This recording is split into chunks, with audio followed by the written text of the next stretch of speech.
Chapter 1. I accidentally vaporized my pre-algebra teacher. Look, I didn't want to be a half-blood. If you're reading this because you think you might be one, my advice is close this book right now. Believe whatever lie your mom or dad told you about your birth and try to lead a normal life. Being a half-blood is dangerous. It's scary. Most of the time, it gets you killed in painful, nasty ways. If you're a normal kid reading this because you think it's fiction, great. Read on. I envy you for being able to believe that none of this ever happened. But if you recognize yourself in these pages, if you feel something stirring inside, stop reading immediately. You might be one of us. And once you know that, it's only a matter of time before they sense it too. And they'll come for you. Don't say I didn't warn you.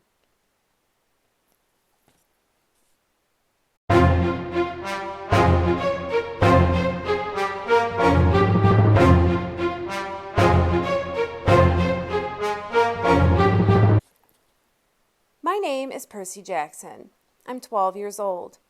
Until a few months ago, I was a boarding student at Yancey Academy, a private school for troubled kids in upstate New York. Am I a troubled kid? Yeah, you could say that. I could start at any point in my short, miserable life to prove it, but things really started going bad last May when our 6th grade class took a field trip to Manhattan. 28 mental case kids and 2 teachers on a yellow school bus heading to the Metropolitan Museum of Art to look at ancient Greek and Roman stuff. I know, it sounds like torture. Most Yancey field trips were. But Mr. Brunner, our Latin teacher, was leading this trip, so I had hopes. Mr. Brunner was this middle-aged guy in a motorized wheelchair.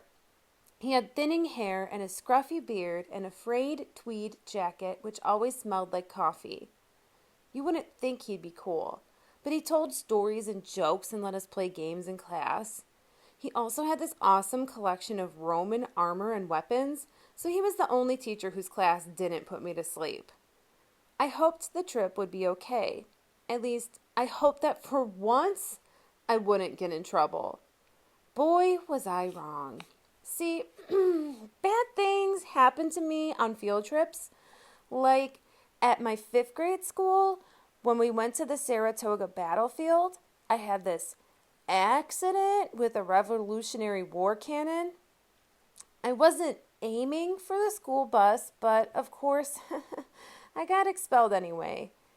And before that, at my 4th grade school, when we took a behind-the-scenes tour of the Marine World shark pool, I sort of hit the wrong lever on the catwalk, and our class took an unplanned swim. And the time before that, well, you get the idea. This trip, I was determined to be good.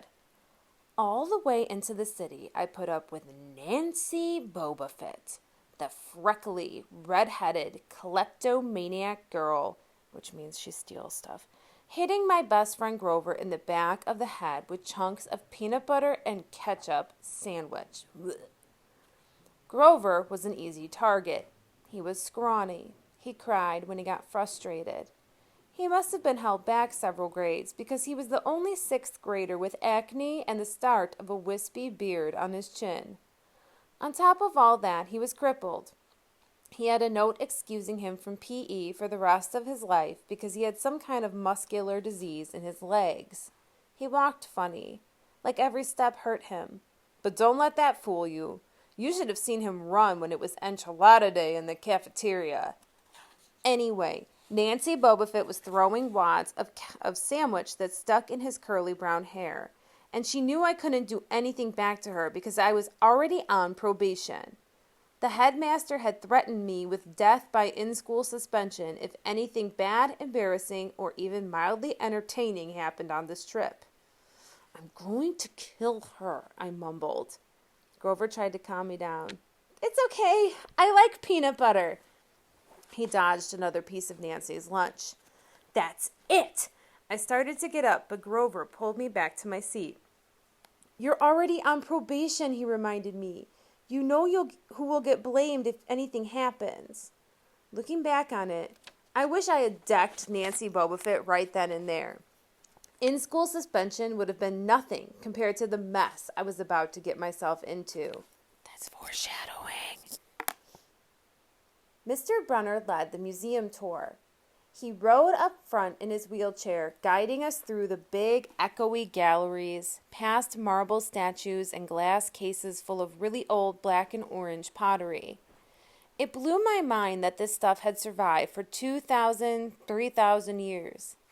He gathered us around a 13-foot-tall stone column with a big sphinx at the top and started telling us how it was a grave marker, a stele for a girl about our age. He told us about the carvings on the sides. I was trying to listen to what he had to say because it was kind of interesting, but everybody around me was talking, and every time I told them to shut up, the other teacher chaperone, Mrs. Dodds, would give me the evil eye. Mrs. Dodds was this little math teacher from Georgia who always wore a black leather jacket even though she was 50 years old.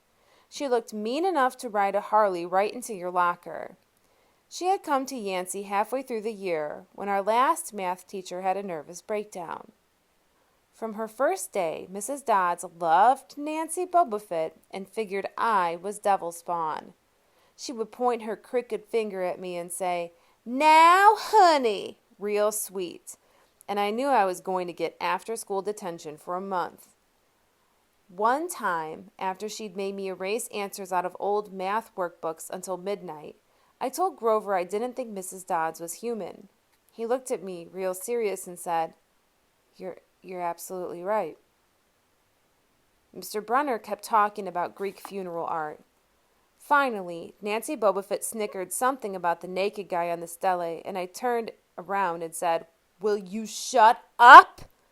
It came out louder than I meant it to. The whole group laughed. Mr. Brunner stopped his story. "Mr. Jackson," he said, "did you have a comment?" My face was totally red. I said, "No, sir." Mr. Brunner pointed to one of the pictures on the stele. "Perhaps you'll tell us what this picture represents." I looked at the carving and felt a flush of relief because I actually recognized it. "Well, that's Kronos eating his kids, right?" "Yes," Mr. Brunner said, obviously not satisfied. "And he did this because..." Well, I racked my brain to remember. Kronos was the king god, and... God? Mr. Brunner asked. "Titan," I corrected myself. "And he didn't trust his kids who were the gods. So, Kronos ate them, right? But his wife hid baby Zeus and gave Kronos a rock to eat instead. And later, when Zeus grew up, he tricked his dad Kronos into barfing up his brothers and sisters." "Ew," said one of the girls behind me. "And so there was this big fight between the gods and the titans," I continued. "And the gods won." Some snickers from the group. Behind me, Nancy Bobofit mumbled to a friend, "Like we're going to use this in real life. Like it's going to say on our job applications, 'Please explain why Kronos ate his kids.'" "And why, Mr. Jackson," Mr. Brunner said, "to paraphrase Miss Bobofit's excellent question, does this matter in real life?" "Busted," Grover muttered. "Shut up," Nancy hissed, her face even brighter red than her hair. At least Nancy got packed, too. Mr. Brunner was the only one who ever caught her saying anything wrong. He had radar ears. I thought about his question and shrugged. "I don't know, sir." "I see." Mr. Brunner looked disappointed. "Well, half credits, Mr. Jackson. Zeus did indeed feed Kronos a mixture of mustard and wine, which made him disgorge his other 5 children, who, of course, being immortal gods, had been living and growing completely undigested in the Titan's stomach. The gods defeated their father, sliced him into pieces with his own scythe, and scattered his remains in Tartarus, the darkest part of the underworld. On that happy note, it's time for lunch. Mrs. Dodds, would you lead us back outside?" The class drifted off, the girls holding their stomachs, the guys pushing each other around and acting like doofuses. Grover and I were about to follow when Mr. Brunner said, "Mr. Jackson." I knew that was coming. I told Grover to keep going. Then I turned toward Mr. Brunner. "Sir?" Mr. Brunner had this look that wouldn't let you go. Intense brown eyes that could have been 1,000 years old and had seen everything. "You must learn the answer to my question," Mr. Brunner told me. "About the Titans?" "About real life, about how your studies apply to it." "Oh." "What you learn from me," he said, "is vitally important. I expect you to treat it as such. I will accept only the best from you, Percy Jackson." I wanted to get angry. This guy pushed me so hard. I mean, sure, it was kind of cool on tournament days when he dressed up in a suit of Roman armor and shouted, "What ho!" and challenged us, sword point against chalk, to run to the board and name every Greek and Roman person who had ever lived, and their mother, and what god they worshipped. But Mr. Brunner expected me to be as good as everybody else, despite the fact that I have dyslexia and attention deficit disorder, and I had never made above a C- in my life. No, he didn't expect me to be as good. He expected me to be better. And I just couldn't learn all those names and facts, much less spell them correctly. I mumbled something about trying harder, while Mr. Brunner took one long, sad look at the stele, like he had been at this girl's funeral. He told me to go outside and eat my lunch. The class gathered on the front steps of the museum where we could watch the foot traffic along Fifth Avenue. Overhead, a huge storm was brewing, with clouds blacker than I had ever seen over the city. I figured maybe it was global warming or something, because the weather all across New York State had been weird since Christmas. We'd had massive snowstorms, flooding, wildfires from lightning strikes. I wouldn't have been surprised if this was a hurricane blowing in. Nobody else seemed to notice. Some of the guys were pelting pigeons with Lunchables crackers. Nancy Bobofit was trying to pickpocket something from a lady's purse. And of course, Mrs. Dodds wasn't seeing a thing. Grover and I sat on the edge of the fountain away from the others. We thought that maybe if we did that, everybody wouldn't know we were from that school, the school for loser freaks who couldn't make it elsewhere. "Detention?" Grover asked. "Nah," I said, "not from Brunner. I just wish he'd lay off me sometimes. I mean, I'm not a genius." Grover didn't say anything for a while. Then, when I thought he was going to give me some deep philosophical comment to make me feel better, he said, "Can I have your apple?" I didn't have much of an appetite, so I let him take it. I watched the stream of cabs going down Fifth Avenue and thought about my mom's apartment only a little ways uptown from where we sat. I hadn't seen her since Christmas. I wanted so bad to jump in a taxi and head home. She would hug me and be glad to see me, but she'd be disappointed too. She'd send me right back to Yancey, remind me that I had to try harder, even if this was my 6th school in 6 years. And I was probably going to be kicked out again. I wouldn't be able to stand that sad look she'd give me. Mr. Brunner parked his wheelchair at the base of the handicapped ramp. He ate celery while he read a paperback novel. A red umbrella stuck up from the back of his chair, making it look like a motorized cafe table. I was about to unwrap my sandwich when Nancy Bobofit appeared in front of me with her ugly friends. I guess she had gotten tired of stealing from the tourists and dumped her half-eaten lunch in Grover's lap. "Oops!" She grinned at me with her crooked teeth. Her freckles were orange, as if somebody had spray-painted her face with liquid Cheetos. I tried to stay cool. The school counselor had told me 1,000,000 times, "Count to 10, get control of your temper." But I was so mad my mind went blank. A wave roared in my ears. I don't remember touching her, but the next thing I knew, Nancy was sitting on her butt in the fountain, screaming, "Percy pushed me!" Mrs. Dodds materialized next to us. Some of the kids were whispering, "Did you see? The water. Like it grabbed her." I didn't know what they were talking about. All I knew was that I was in trouble again. As soon as Mrs. Dodds was sure poor little Nancy was okay, promising to get her a new shirt at the museum gift shop, etc., etc., Mrs. Dodds turned on me. There was a triumphant fire in her eyes, as if I'd done something she'd been waiting for all semester. "Now, honey." "I know," I grumbled. "A month erasing workbooks." That wasn't the right thing to say.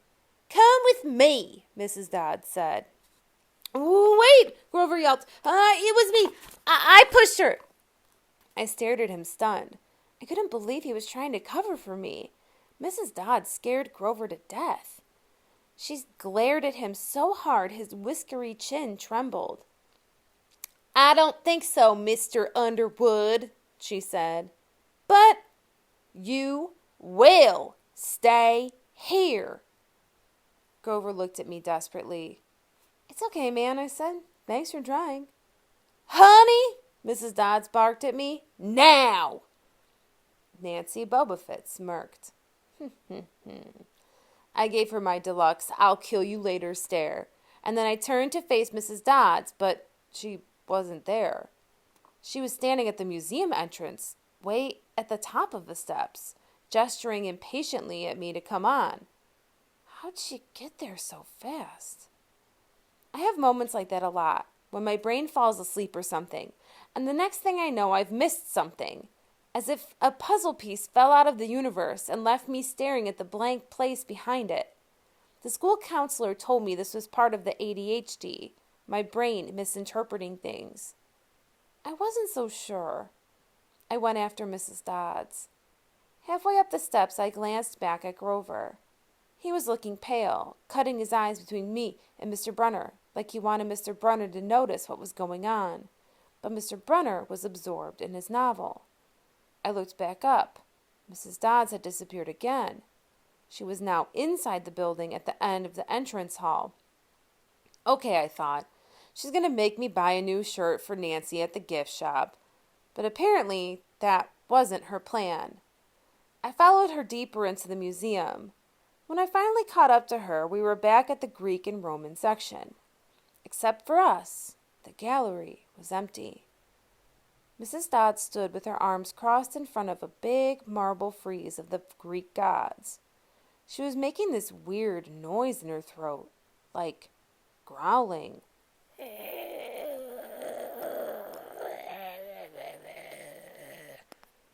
Even without the noise, I would have been nervous.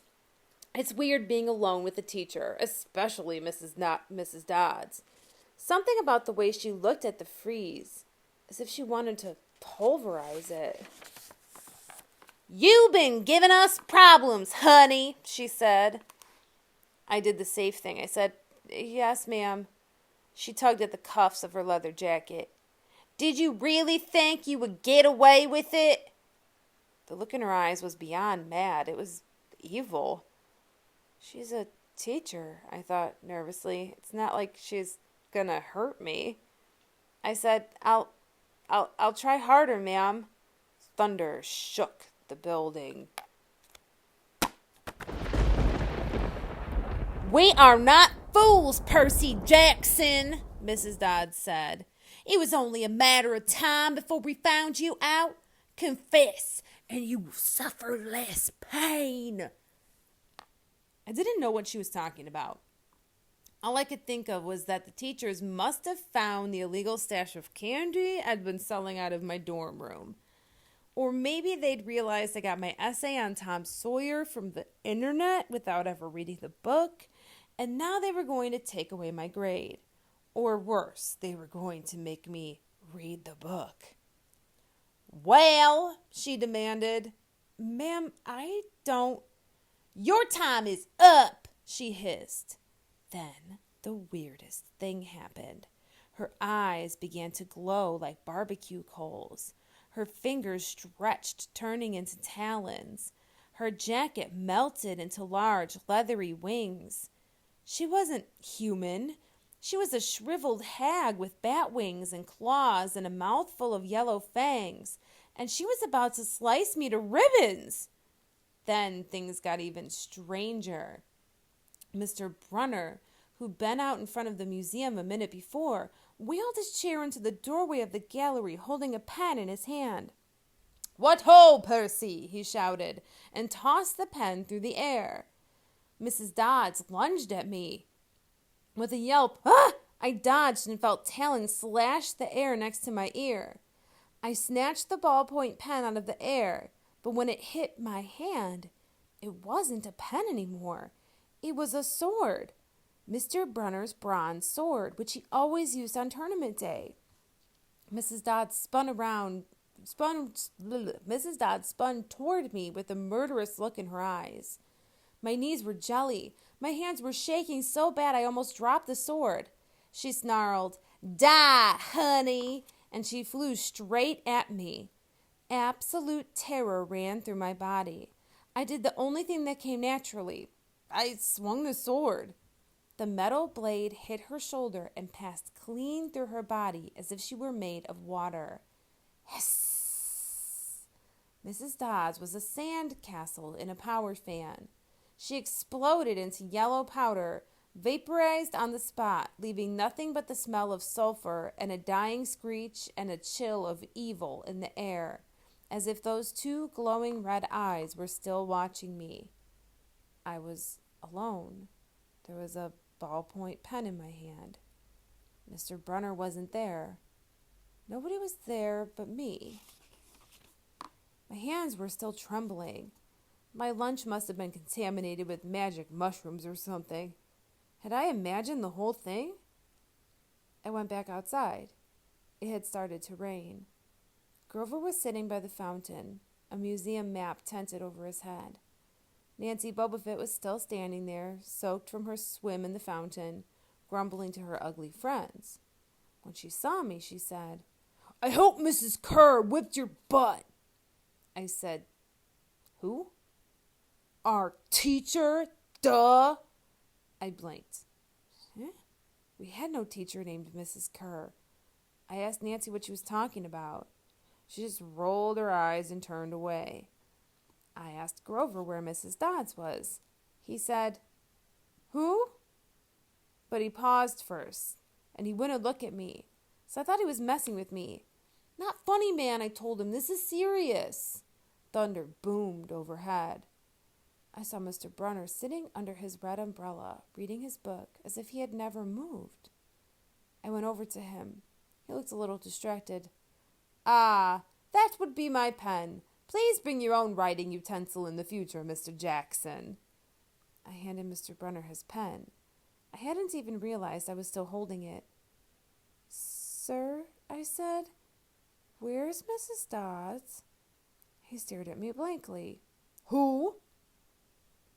"The other chaperone, Mrs. Dodds, the pre-algebra teacher." He frowned and sat forward, looking mildly concerned.